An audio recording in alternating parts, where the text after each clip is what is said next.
Hey, what's going on, guys? Welcome back. Kellen here with Droid Life, and today we're looking at Android P. So the Android P Developer Preview 1 just dropped today from Google in a bit of a surprise. And we've got it up and running on a phone. Of course we do. We want to show you everything that we found so far that's new, talk about some of the changes that Google has implemented that we may not see initially, but just so that you're aware of them. But hey, look, we've got new stuff to play with, and this is what we enjoy the most about Android. So let's dive into this. This is what's new in Android P. Not to start this off on a low note, but Android P, kind of like Android O, we're just getting subtle changes so far. There isn't anything truly groundbreaking, at least up front, that we've seen.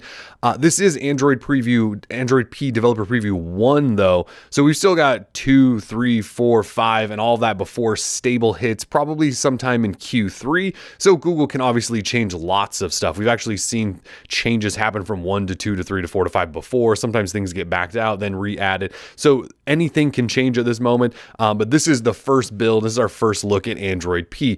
If you want to install this, you probably shouldn't. But if you really, really want to, you can install it on a Pixel, Pixel 2, Pixel 2 XL, and Pixel XL. I know that's way out of order, but this is a Pixel XL running it. There's a Pixel 2, regular Pixel, and Pixel 2 XL. So you can install it on these 4 devices. That's it at this time. And that makes sense. These are essentially the devices Google is supporting going forward. So anyways, you can flash this manually. This is an alpha build. You cannot install this through the Android beta just yet. But when we get to preview 2, 3, 4, and 5, that obviously will probably change so more people can start testing this. This is really just a developer build, though, so they can start building out these new app experiences and features and things like that.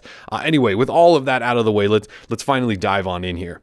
To get started, we'll kind of just run through Google's list of stuff that they want to at least point out to developers. And then we'll get into some of the UI changes and all of the fun stuff. So one of the biggest things is display cutout support. So we've talked about this a lot. Apple's iPhone 10 created this little notch thing up there in the top of the display, and Android manufacturers seem to be willing to just copy that completely. Now I know Essential created the notch first, but we're seeing everyone decide to clone Apple's version of it. So that's why we keep comparing that, by the way. Anyway, there's now native support for notch cutouts, and there's some adjustments up here that you'll notice. We'll take advantage of that, and I'll show you that here in just a minute, how that notch support works. But anyways, they built it out so developers can start testing to get their apps ready for the wave of phones upcoming that will have notch support. They included indoor positioning with Wi-Fi RTT, and that's essentially a developer thing where developers can now take advantage of Wi-Fi RTT within their apps to help pinpoint locations while indoors better. So a map app within a mall or something, you could really pinpoint someone's location within there. It's just a developer thing. In terms of notifications, we do have some changes, and I'm going to show you some of these in just a second here, but smart replies are still built in and probably a little bit more advanced now. But there's some other things where notifications will now highlight who is sending you what, where their name is up front with their emoji or their avatar, that sort of thing. It's just more apparent, I should say. And then you can display things like full pictures in there rather than cutoff versions. So that stuff's changing, including the way they all look a little bit. Those are kind of the two big ones that we'll probably talk the most about over time. But HDR video is now a system thing within Android. So as we see manufacturers continuing to build out HDR support, that's now native to Android P going forward. So that's kind of a big deal for video folks, and that should be with YouTube, Google Play TV, whatever app is doing it. So there's also an autofill framework update where Google hasn't necessarily specified how they've made changes, but autofill, it's native now, where if you're in an app and you need a password pulled up, it can pull that up from your Google account or say Dashlane or LastPass, one of those. They've improved that. They didn't necessarily say how, they just said multiple improvements. Those are kind of the big things outside of multi-camera support. So they're going to do some multi-camera tricks where you can access multi-feeds at the same time using multiple cameras, that sort of thing. They haven't given us a ton of details there, but that's sort of the stuff they announced. With that out of the way, let's now get back into the stuff that you guys probably want to see, which is actual UI changes and tweaks. And with that, I'll start first with this new launcher. I don't know if you've noticed, but this launcher is different than what you're running on your Pixel phone now. And that's really just this bottom area. So you can see there, it's kind of more of a panel that now lays on top of your home screen, whereas in the past, it used to be just sort of this area that you swiped up to reveal an app drawer. This is probably some material design tweaks coming, but you can see there's kind of a shadow there. This is actually a panel that now kind of swipes up over the top of your home screen. Subtle tweak, but it is there. You'll also notice that there is a mic button down there at the bottom. So the Google search bar previously just had that Google logo and you tapped on it to search, but there's now a mic button there. I don't know why it's necessarily there. I mean, you can still long press on home and that will launch Google Assistant for you, but there is a mic button there and that'll kick off those Google searches as well. You can long press on things. You still have the notification dots with these quick looks at notifications. So that stuff is still there. That hasn't changed much. You can swipe over here to get to your, well, let's just call it the Google feed. It's no longer called Google Now. So pretty minimal stuff there with this new launcher. And we actually posted this launcher up at the site because you can install it right now. For example, I have it up and running here on my Pixel 2 XL, which is running Android 8.1. So you can see it is up and running there. And you can really sort of see that that 3D layer that it's created on top of on this phone anyway. So anyway, that is up and running. If we jump into settings, I'll just show you that none of this stuff's really changed. You got notification dots, you got at a glance, you can change icon shapes. So nothing's really changed there. But it is a new launcher. If you do want to install this, it seems to work on 8.1 devices without issue. So let's dive into some of the actual things here that have changed. You'll notice right away when I swipe that down, this notification area looks a lot different than it has in the past. So a completely different UI. Everything's kind of in the same spot, but you can tell it's more of this rounded corner. I get the feeling we're going to see lots of rounded corners in Android P. So rounded corner UI to everything. And that notification area is just quite a bit different here. So you can still expand notifications and you will see they still look mostly the same. Android P just dropped. Apps are going to have to update to adopt to their the new styling and things like that. So these don't really look that different, I don't think, from Android O. And you can see how this picture is cut off that I sent myself. In Android P, if it's supported properly, it should show the full picture, not that cut off version. That's one of the things. And then we'll also get more smart replies, assuming apps want to support that thing. So smart replies will be there as well. And that's kind of what notifications look like for now. We can still swipe over and snooze them and jump into settings on them. You can also still long press on them and you'll get a way to quickly stop notifications or keep showing them. Or there's also an info button, which will get you into that app setting. So all of that stuff's there. It's slightly tweaked, but for the most part, it's kind of still exactly what you would expect.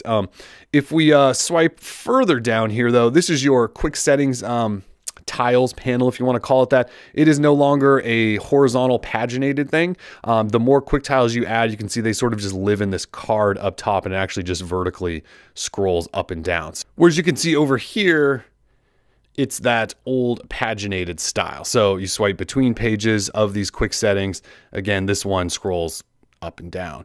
You also notice there are blue indicators over each to show you that they're on. So like if I turn flashlight on, you see that goes blue. Same with night light.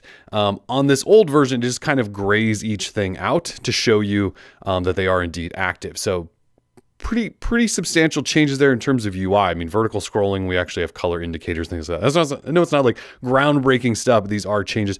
You also notice some other layout changes, and I'm just going to set this back down, but date and time are up there in the top left corner, whereas on the regular Pixel 2 XL with running 8.1, it's just carrier up there in that top, or if you have airplane mode, and then date is down here in the bottom left. Carrier now goes to the bottom left in Android P, and that's actually a little scrolling area. I don't know if you guys saw that scrolling. Let me see if I can make that happen again. So that actually scrolls down there. But the clock up there and date up there is going to take some getting used to. With Android for as long as I can remember, that date has been up there in that top right corner. Now they're moving it over here to the left, and this I think has a little bit to do with the notch support that is incoming. So battery percentage up there as well. You'll also notice that a single swipe, you can't get into your settings like you can over here. So a single swipe, you know, you have that settings shortcut and then an additional swipe down. I don't know if that will change. I hope that it does, but in order to get to settings, you have to swipe down again. And then there is that setting. So speaking of settings, you'll just notice in here, everything looks a little more polished. You could even call it a little Samsung-esque. We've got colors now to address each category. This area up here just looks a little more polished as well in terms of those suggestions for you. I'm just gonna go ahead and exit that out, but you can still search through settings, or you can just scroll through. And again, there are plenty of fun little colors here. What I'm gonna show you though is if I dive into system and go into advanced, because we always do this, it is running Android P. But if we go into about phone, they've changed this layout a little bit. You can see though, I am running Android P there. There's an advanced section that drops down some more stuff, including build number. So you can see it's P preview 1. And if we tap on Android P, that brings up our security level, baseband, kernel, and build number again in sort of this pop-up window. And then if I start tapping on Android P up there, then I get to that Easter egg, which you guys are often fans of. It doesn't seem to really change much. I can't long press to get into anything else. If I tap, it doesn't seem to want to do anything. But if you do tap on that, it does kind of change each time you do it, usually with some kind of crazy, wild, psychedelic color scheme going on. And I've seen blues and reds, and there's like a Christmas version. So they do continue to change. If we find out there's a deeper Easter egg in here, we will certainly let you know. But a long press really doesn't seem to do much like it used to in the past. So that's kind of it in terms of what we're noticing up front. Oh, there's one little trick I wanted to show you. And I can't tell if this is only an Android P thing or not, but here is the Android Messages app, and you can see I sent myself a picture. So you can tap on that picture and it pulls up that picture viewer, right? If I go into multi-window, so I have multi-window open, and let's say I'm looking up here, if I tap that picture, actually opens it up down here in this bottom window. It doesn't do that in Android 8.1 with the Android Messages app. So I don't know if that's an update coming, but it's kind of cool that I can stay within this screen, but it'll open, if I'm in multi-window, a preview of that image in the bottom window, and I can scroll around in here. If I tap in there and go back, that just goes away and takes me back to this screen. So I've got this up, and then I'll show you again, if I have something else down here, but I want to look at this image, it will pop that up down there. So I don't know if that's a subtle tweak they've made that I just didn't realize, but kind of a cool little thing. We'll see if that gets adopted throughout additional apps, because it's kind of handy if you're looking at something here, that window doesn't pop up and cover it anyway. Just kind of a niche little thing there. Let's go ahead and swipe that away. And we'll pull back down and go into settings one more time. There isn't a lot else to talk about here. If we dive into display though, I do want to show you what it's going to look like when you have notches on phones. So if we go down here, there is a Pixel device theme section down here. And it says narrow display cutout, tall display cutout, wide display cutout. So if you want to see what your phone will look like with a notch on it, your Android phone, or this is actually for developers to get their apps ready for it, but there you go. There is a notch, and when you swipe down notifications, you can see this is just how it works. Everything's sort of separated. You have your clock and some of your settings over here. And then you have your battery and some of your settings over here. You have your clock and some notifications over here. By swiping down on each side of this, nothing different happens. So that hasn't been implemented in case they are going to do that. Let me just show you a tall display cutout, what that looks like. So that drops down and covers the full notification bar there. And you can see how it's dealing with notifications in a way over there. Let me just see if I can add one to it and see what happens. So we've added one to it. And now you get a small, let me zoom in here a little bit. So now you got clock, and then it shows you that you have multiple notifications with a little 3 dot there. And then here are your settings over here. So you start pulling that down and you can start seeing what's going on there.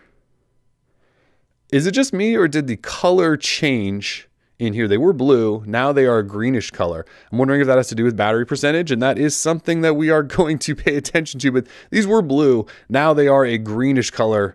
We're going to have to figure out why that is, but that is very, very interesting. So anyways, that is how it's handling when you have multiple notifications that there isn't enough room for up next to a notch. And then finally, I'll just show you narrow notch. There's so many different notches. And that's what a narrow notch. So you can see one extra icon is now showing along with those 3 dots. If you tap on that, it just kind of drops down and shows you a preview. So very interesting stuff in terms of that. I don't really care about notches. I just wish people wouldn't copy Apple's version of it. But it is what it is. We know that is a thing. The other thing I want to show you is if we change wallpapers, dive in here, and we'll just find something really dark. We've got the same wallpaper switch going on where if you're using a dark wallpaper, the theme switches to dark. So you can see there, switches to dark. So again, there isn't a dark or light theme that you can manually toggle to without doing that right there by just changing the wallpaper. We swipe up, you can see that's dark as well. And if we dive into settings, you can see they stay light. So it's really just that shade goes dark as well as your app drawer, but it's not like a system-wide dark theme. Finally, I'll just show you from the lock screen. We just double tap here.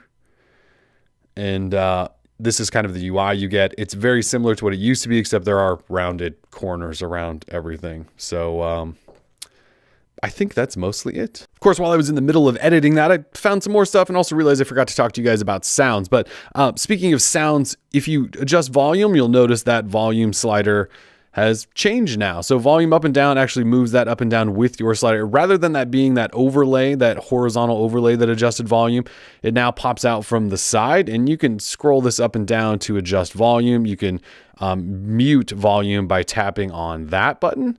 There's also this media button up here, and it's not working at this time from what I can tell, but it says media output and it's searching for devices and it says no devices found. So it's looking like Android P is going to have better or more fine-tuned volume controls over media devices around you, whether that's Bluetooth devices, potentially Google Home or something like that.